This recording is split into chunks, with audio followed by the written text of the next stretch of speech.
حضور نے فرمایا من یحرم الرفق فقد حرم الخیر کلہ، جو شخص دل کی نرمی سے محروم ہو گیا وہ کل کے کل خیر سے محروم ہو گیا۔ کسی کو دکھ میں دیکھو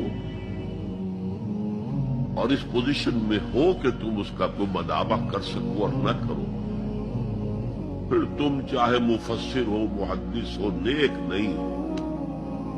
تم عابد ہو سکتے ہو، زاہد ہو سکتے ہو، تم مفسر ہو سکتے ہو، محدث، نیک نہیں ہو سکتے۔ ہم درد خنجر چلے کسی پہ تڑپتے ہیں ہم امیر، سارے جہاں کا درد ہماری جگر میں ہے۔ اگر یہ رفق نہیں ہے، اگر یہ ہمدردی نہیں ہے، اگر کسی کو دکھ میں دیکھ کر آپ تڑپ نہیں اٹھتے، اگر اس کی مدد کرنے پر قادر ہو اور نہیں کرتے،